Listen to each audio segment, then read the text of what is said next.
Bienvenue dans cette leçon du cours d'économie du sol et de l'immobilier consacrée aux déterminants du prix foncier.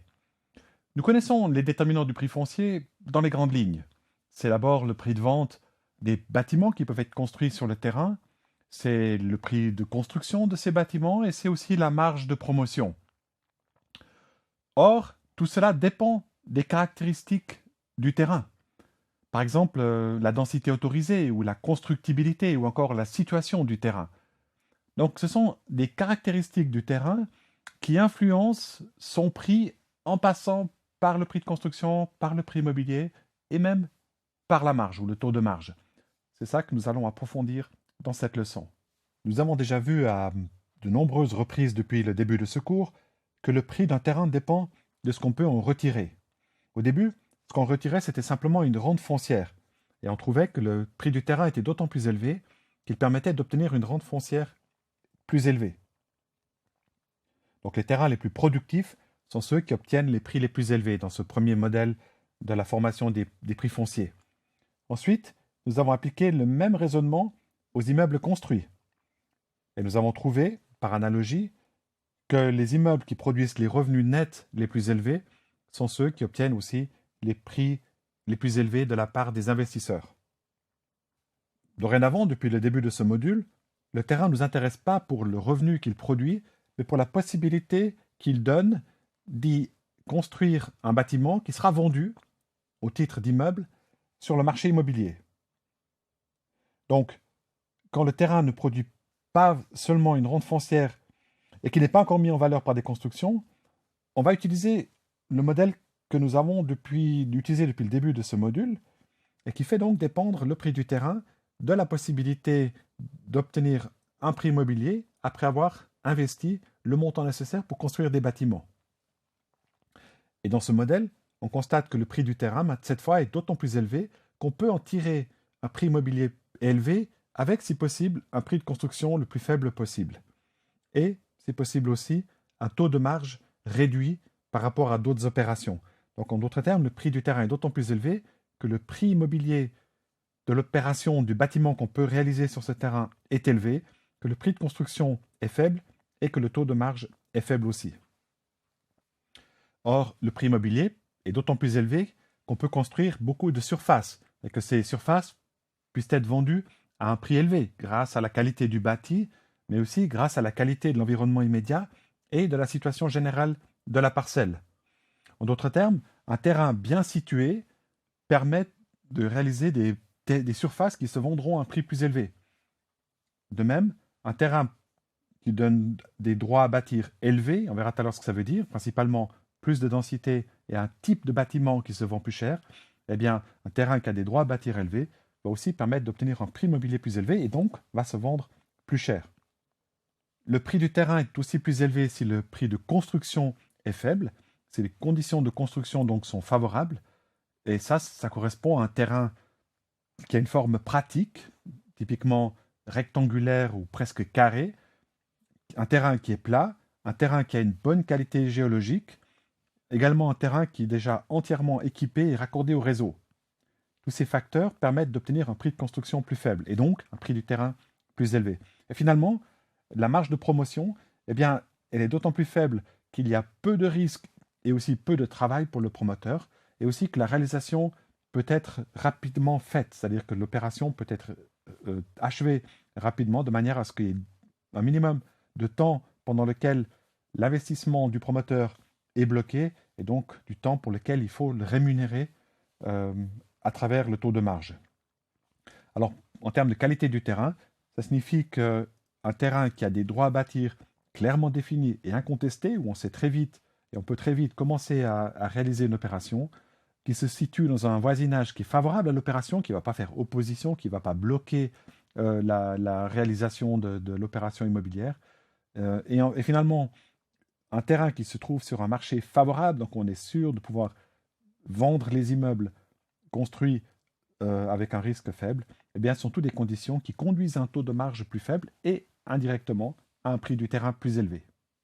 Cette statistique des prix des terrains à bâtir dans la région de la ville de Zurich permet de comprendre l'importance des droits à bâtir au sens de ce qu'on a le droit de construire comme type de bâtiment sur un terrain. Regardez, les prix les plus élevés s'obtiennent ces derniers temps, ces dernières années, dans la zone où on peut construire des immeubles de logement de 3 étages et plus. On arrive à des prix qui dépassent 1000 francs suisses le mètre carré, des prix qu'on n'obtient pas pour des terrains sur lesquels on ne pourrait construire que des petites maisons, des maisons de 1 à 2 étages.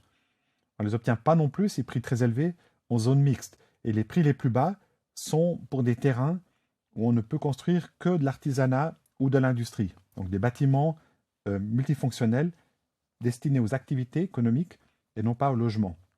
Donc simplement de caractériser un terrain comme étant constructible avec du logement dans la région de Zurich permettait d'obtenir un prix qui était au moins 2 voire 3 fois plus élevé. Alors ça n'a pas toujours été ainsi, il y a eu des périodes où on obtenait des meilleurs prix en zone artisanale, mais c'est plutôt rare. En règle générale, effectivement, c'est le logement dense qui conduit au prix le plus élevé. Et on comprend très bien avec le compte à rebours, puisque un bâtiment avec 3, 4 étages, 5 étages de logement permet d'obtenir un prix immobilier beaucoup plus élevé qu'une maison individuelle ou qu'un bâtiment industriel. Pour illustrer le lien entre prix immobilier et prix du terrain, je vais utiliser un exemple chiffré, avec des prix qui sont plausibles pour la Suisse. Il s'agit d'une parcelle dont la surface n'a pas besoin d'être précisée dans mon exemple. Ce qu'il faut savoir simplement, c'est que par mètre carré de terrain, j'ai le droit de construire 1 mètre carré de surface brute de plancher. Et donc, je peux me limiter à faire mes calculs par mètre carré de terrain. Sur 1 mètre carré de terrain, je peux construire 1 mètre carré de surface de plancher et je suppose que je vends ce mètre carré d'immeuble au prix de 4600. Je suppose encore que le taux de marge exigé par le promoteur est de 25% et j'ajoute 5% pour divers frais liés à l'opération et à la commercialisation de cette promotion.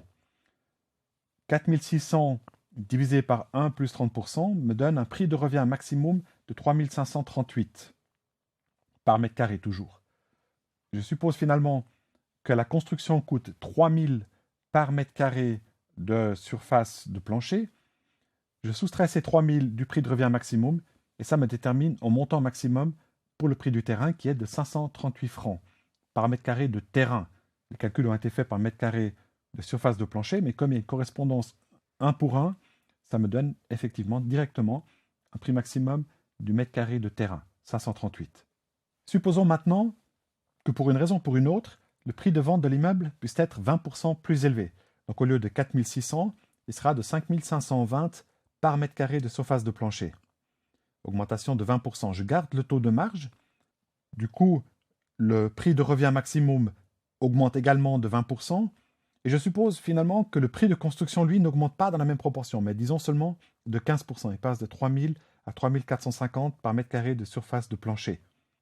Je soustrais ce prix de construction du prix de revient maximum et ça me donne le prix du mètre carré de terrain que peut payer le promoteur s'il souhaite obtenir une marge de 30% en vendant l'immeuble 5520 francs le mètre carré après avoir payé 3450 par mètre carré pour la construction. 796 par mètre carré de terrain par rapport aux 538 qu'on avait avant l'augmentation des prix immobiliers, eh bien ça correspond à une majoration de 48%. Ce 48% est à comparer avec le 20% qui était notre point de départ d'augmentation des prix immobiliers pour montrer que l'augmentation du prix immobilier, lorsqu'elle s'accompagne d'une augmentation plus faible du prix de construction, peut conduire à une augmentation très forte du prix foncier. Et ça, d'autant plus forte que le prix foncier représente une partie plus faible du prix de revient. Ça correspond à un effet de levier assez semblable à celui qu'on avait trouvé quand on avait évalué l'incidence d'une modification du prix immobilier sur la valeur des fonds propres. Rappelez-vous, ces cours ou cette leçon sur le financement d'une opération par fonds propres et par fonds étrangers, ou d'un achat d'immeubles par fonds propres et par fonds étrangers. Si l'immeuble s'apprécie, les fonds étrangers et la dette ne changent pas, eh bien ça se répercute en augmentation 1 pour 1 des fonds propres, cette augmentation rapportée au niveau des fonds propres plus faible donne un taux d'augmentation qui peut être beaucoup plus élevé que l'augmentation initiale des prix immobiliers. Même chose ici, ce 20% d'augmentation du prix de vente de l'immeuble eh bien, ça se traduit par une augmentation de 48% du prix du terrain. Ça pourrait même augmenter encore plus si les prix de construction n'avaient pas changé. Une démultiplication de l'effet à travers une sorte d'effet de levier. Ce graphique correspond au calcul précédent, mais pour un continuum de prix immobilier, de prix du mètre carré de surface de plancher. Ce qu'on voit, c'est quand le prix du mètre carré de surface de plancher augmente, eh bien, le prix foncier augmente aussi, c'est-à-dire le montant que le promoteur peut payer par mètre carré de terrain augmente, et il augmente plus que proportionnellement à cause de cet effet de levier. Dans cette leçon, nous avons déjà vu les principaux déterminants des prix fonciers et nous avons découvert un effet de levier entre le prix immobilier et le prix foncier. En fait, nous avons vu que de façon générale, il existe une relation de proportionnalité parfaite entre prix immobilier et prix foncier. Dans la prochaine leçon, nous allons approfondir une caractéristique du terrain qui est particulièrement intéressante, à savoir la densité autorisée, c'est-à-dire les mètres carrés qu'on peut construire sur un terrain en fonction de sa surface. Merci d'avoir suivi cette leçon et rendez-vous dans la prochaine.